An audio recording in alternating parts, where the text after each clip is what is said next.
আমার গার্লফ্রেন্ড একটা ছেলের সাথে ছবি পোস্ট করেছে। ছবিটা দেখেই বোঝা যায় দুইজন খুব ক্লোজ। গার্লফ্রেন্ডের এই আইডিতে আমি অ্যাড নাই।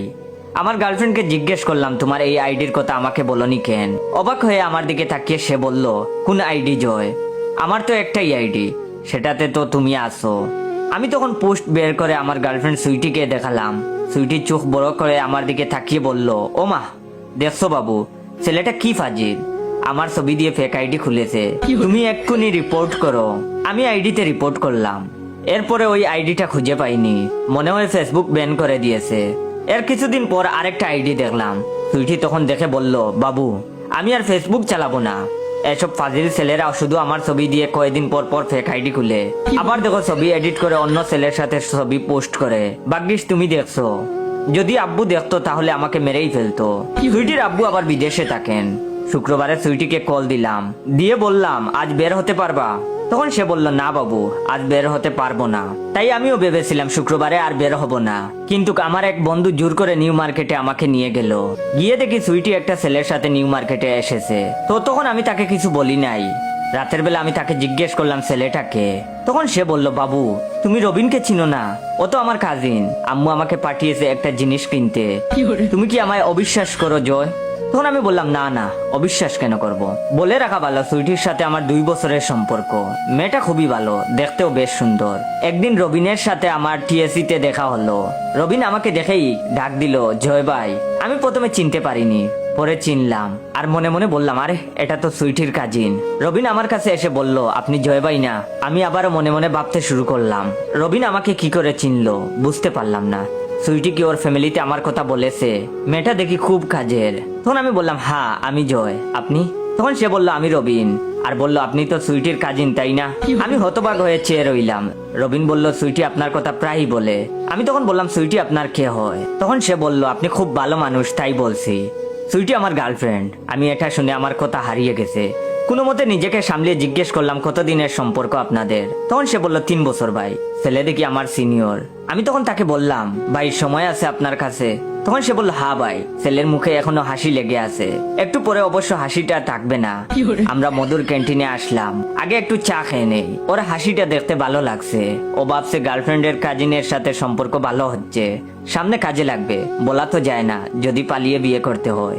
চা খেতে খেতে আমি বললাম, রবিন, তুমি কি সুইটির কোনো ফেক আইডি দেখেছো? রবিন অবাক হয়ে আমার দিকে তাকিয়ে বলল, হ্যাঁ ভাই, কয়েকটা ফাজিল পুলা এই কাজ করেছে। আমার আর বুঝতে বাকি রইল না, ঠিকই আমার মতোই ওকে বুঝানো হয়েছে। তখন আমি বললাম, আইডিটা এখন নাই, তাই না? তখন সে বলল, আমি রিপোর্ট করার পর আর নাই। আমি তখন বললাম, আইডি ঠিক আছে, তোমাকে ব্লক করা হয়েছে। এবার অন্য আইডি থেকে সুইটির আইডি খুঁজে বের করলাম। রবিন এটা দেখে ঠিক বিশ্বাস করতে পারছে না, আর আমাকে বললো, ভাই আপনি এসব জানলেন কি করে? ওয়েট, ভিডিওটা শেষ করার আগে অবশ্যই ভাই রিয়েল পেজ ইওর জয়কে ফলো দিয়ে রাখবেন। আর রিয়েল পেজ থেকে ভিডিওটা দেখলে অবশ্যই বেশি বেশি করে শেয়ার করবেন। আপনারা দেখবেন ভাই রিয়েল পেজের চেয়ে ফেকগুলাতে লাইক কমেন্ট শেয়ার বেশি আসে। তো রিয়েল পেজ থেকে ভিডিওটা দেখলে সবাই একটু কষ্ট করে, দয়া করে বারবার বলতেছি, রিয়েল পেজ থেকে ভিডিওটা দেখলে বেশি বেশি করে শেয়ার করবেন এন্ড ভাই রিয়েল পেজটা ফলো দিয়ে রাখবেন। রবিন আমাকে বলল, ভাই আপনি এসব জানলেন কি করে? আমি তখন একটু হেসে বললাম, আমিও তোমার মতো একজন ক্যান্ডিডেট। তখন সে বলল, বলেন কি? আমি তো জানতাম আপনি সুইটির কাজিন। তখন আমি বললাম, আমিও জানতাম তুমি সুইটির কাজিন।